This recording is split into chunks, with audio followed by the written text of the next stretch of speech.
नमस्कार दोस्तों। Mughal the unforgettable की ऑडियो सीरीज़ के एपिसोड 2 के पार्ट 1 में हमने देखा था कि कैसे 1526 में बाबर इंडिया में एंट्री करता है। इस पार्ट में हम देखेंगे बैटल ऑफ खानवा को, बैटल ऑफ चंदेरी और घाघरा भी देखेंगे और बाबर की डेथ को भी देखेंगे। सबसे पहले बात करते हैं बैटल ऑफ खानवा की। तो ये बैटल हुई थी 16 मार्च 1527 में भरतपुर डिस्ट्रिक्ट में, जो कि अभी राजस्थान में। मेवाड़ के राजा राणा सांगा एक काफ़ी पावरफुल राजपूत राजा थे। राणा सांगा को हीरो ऑफ 100 बैटल्स भी कहा जाता है, यानी उन्होंने अपने जीवन काल में 100 से भी ज़्यादा युद्ध लड़े थे। और राणा सांगा और बाबर के बीच में एक सिमिलैरिटी थी कि इन दोनों की ही एक्सपेंशन पॉलिसी थी। इन दोनों को अपने किंगडम को और बढ़ाना था। ये जो मैप आप देख रहे हैं अपनी स्क्रीन पे, जहाँ पे राजस्थान के एरिया में राजपूत किंगडम है, इस किंगडम को यूनिफाई किया था राणा सांगा ने। मैं आपको एक फ़न फैक्ट बता दूं कि 1518 और 19 में दो काफ़ी बड़ी बैटल्स हुई थी राणा सांगा और इब्राहिम लोदी के बीच में। दोनों ही बैटल में इब्राहिम लोदी की सेना को बहुत बुरी तरीके से हराया था राणा सांगा ने। इस बात से आप समझ सकते कि राणा सांगा कितने पावरफुल लीडर थे। अब चलिए वापस चलते हैं वॉर की ओर। आइए देखते हैं बैकग्राउंड क्या था बैटल ऑफ खानवा का। फेमस हिस्टोरियन सतीश चंद्र के अनुसार 1526 में जब बाबर ने इब्राहिम लोदी को हराया, तब राणा सांगा ने सोचा होगा कि जैसे तैमूर इंडिया को इन्वेड करने के बाद इंडिया छोड़ के चला गया था, वैसे ही बाबर करेगा। नहीं, पर बाबर ने ऐसा नहीं किया। और जब राणा सांगा ने देखा कि बाबर एक्सपैंड करने वाला है, तब उन्होंने भी कई सारे अलायंस बनाने चालू कर दिए।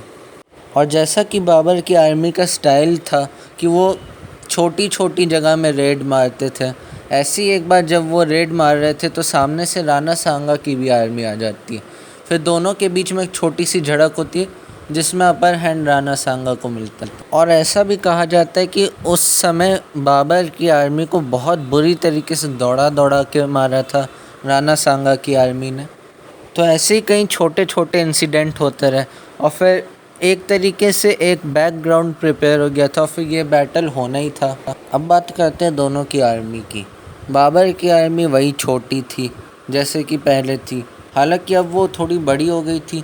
नहीं, पर राणा सांगा की आर्मी बहुत ज़्यादा बड़ी थी। इनकी आर्मी में अलायंस जो इन्होंने बनाया था, जो कि महमूद लोदी भाई था इब्राहिम लोदी का, तो फिर उसको बदला तो लेना ही था। मेदिनी राय जो कि राजपूत रूलर थे, वो भी राणा सांगा के साथ थे। काफ़ी सारे अलायंस थे इनके, आप स्क्रीन पे देख सकते हैं, इतने सारे अलायंस थे इनके। अब जाहिर सी बात है कि इतने सारे अलायंस होंगे तो इनकी आर्मी भी बहुत बड़ी होगी। 16 मार्च को एक काफ़ी डिस्ट्रक्टिव बैटल होता है खानवा में, काफ़ी सारे लोग मरते हैं और एक शॉकिंग रिज़ल्ट भी होता है। तो ये बैटल करीब 10 घंटे चलती है। बाबर की आर्मी छोटी थी, तो फिर बाबर का यही अटेम्प्ट भी था कि जल्दी से जल्दी ये बैटल ख़त्म हो जाए, तभी ये जीत सकता है, वरना इसकी चांसेस बिल्कुल भी नहीं थी जीतने की। तो जैसा कि मैंने आपको बताया कि काफ़ी सारे ऑड्स अगेंस्ट थे बाबर के जीतने के इस बैटल में, पर बाबर ने किसी तरह राणा सांगा को 16 मार्च के दिन हरा दिया। इसकी काफ़ी इंटरेस्टिंग कॉजेज़ थी राणा सांगा की हार की। जो पहला कॉज था कि राणा सांगा बाबर जैसे बढ़िया डिप्लोमेट नहीं थे। बाबर एक गज़ब का डिप्लोमेट था। दूसरा जो कॉज था वो ये था कि राणा सांगा ने काफ़ी ज़्यादा अंडर एस्टिमेट किया था बाबर को और उसकी आर्मी को। तीसरा कॉज था होली वॉर। अब ये जब बाबर की आर्मी स्टार्टिंग में काफ़ी बुरी तरीके से हार रही थी, तो फिर बाबर ने एक स्पीच दी थी। उस स्पीच ने काफ़ी ज़्यादा मोटिवेट किया इसकी आर्मी को, ये भी एक बड़ा कॉज था। चौथा जो कॉज था वो बाबर खुद था। बाबर एक बहुत ही बढ़िया मिलिट्री जनरल था, बहुत बढ़िया कमांडर था, और फिर उसने काफ़ी बढ़िया स्ट्रेटजी भी बनाई। और जो पांचवा कॉज था वो था बाबर की डिसिप्लिन्ड आर्मी। मैंने पहले ही बताया था कि गोला बारूद था इनके पास, और जैसे इब्राहिम लोदी स्टर्न हुए थे इनकी तोपों को देख के, वैसे ही राणा सांगा भी काफ़ी ज़्यादा स्टर्न हो गए थे और काफ़ी नुकसान भी पहुंचा इनके गोला बारूद ने। इस बैटल का एक मेजर रिज़ल्ट था कि मुग़ल रूल इंडिया में अच्छे से इस्टेब्लिश हो गया। इस्टेब्लिश तो हो गया था 1526 में, नहीं, पर अब ये और ज़्यादा स्ट्रॉन्ग हो गया था। और अब जो अपने रास्ते के 2 बड़े कांटे थे वो बाबर ने हटा दिए थे। बाबर के लिए अब पहले से काफ़ी ज़्यादा आसान हो गया था एक्सपैंड करना।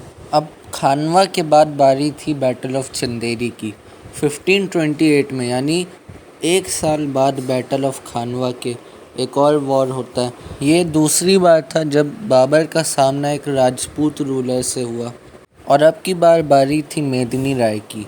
आपको याद होगा, मैंने अभी अभी आपको बताया कि बैटल ऑफ खानवा में मेदिनी राय भी साथ थे राणा सांगा। खानवा के बैटल के बाद जो बाबर की सेना थी वो काफ़ी ज़्यादा स्ट्रॉन्ग हो गई, और जैसा कि मैंने आपको बताया था कि बाबर की एक्सपेंशन पॉलिसी थी, तो फिर अब एक्सपैंड करने वाला था। वो चंदेरी में बैटल होने वाला था। मेदिनी राय की सेना बहुत ज़्यादा बड़ी नहीं थी, अप्रॉक्स 20,000 के आसपास की सेना थी। तो फिर इनकी सेना को बाबर ने हरा दिया और चंदेरी के बैटल को भी जीत लिया, और इस बैटल के बाद बाबर की सुपरमेसी नॉर्थ इंडिया में बहुत ज़्यादा बढ़ गई थी। 1528 के चंदेरी के बैटल के बाद 1529 में बैटल ऑफ घाघरा लड़ी, यानी 1 साल बाद एक और बैटल लड़ ली बाबर ने। ये बैटल आखिरी अटेम्प्ट था अफ़गानियों के लिए। महमूद लोदी ने हाथ मिला लिए थे बंगाल के सुल्तान नुसरत शाह के साथ। बिहार के छपरा डिस्ट्रिक्ट के आसपास ये बैटल लड़ी गई। बैटल का रिज़ल्ट आता है कि बाबर ने इस बैटल को भी जीत लिया। अब अफ़गानियों का नामो निशान मिट गया था कुछ समय के लिए इंडिया से। नुसरत शाह से एक ट्रीटी साइन की। बिहार में अब मुग़लों का शासन चालू हो गया था। एक काफ़ी कमाल का फैक्ट है ये कि बाबर ने इंडिया में 5 साल के लिए रूल किया।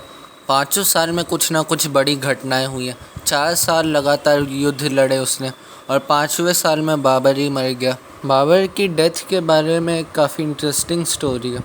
बताया जाता है कि हुमायूं, जो कि उसका सबसे बड़ा बेटा था और वो उसको काफ़ी प्यारा था, तो एक बार क्या होता है कि हुमायूं को काफ़ी तेज़ बुखार हो जाता है। बाबर काफ़ी दुखी होता है। वो ऊपर वाले से मांगता है कि इसकी बीमारी मुझे दे दे और मेरी उम्र इसको दे दे, और कुछ ऐसा ही होता भी है। बाबर को वही बीमारी हो जाती है, बाबर मर जाता है, हुमायूं बच जाता है। तो 1530 26 दिसंबर 47 साल का बाबर आगरा में आखिरी सांसें लेता है। बाबर की आखिरी इच्छा थी कि उसका जो मकबरा हो वो काबुल में बने, और वैसा ही होता भी। और ये है बाबर का मकबरा, आप स्क्रीन पे देख सकते हैं। इस जगह का नाम है बाबर गार्डन, काबुल में है ये। तो ओवरऑल बाबर एक सक्सेसफुल रूलर रहा। उसने मुग़ल एम्पायर को फाउंड किया, और उसकी डेथ के बाद उसको उसके बेटे हुमायूं ने सक्सीड किया। और इसी के साथ ये एपिसोड ख़त्म होता है। Thank you for watching. Have a nice day.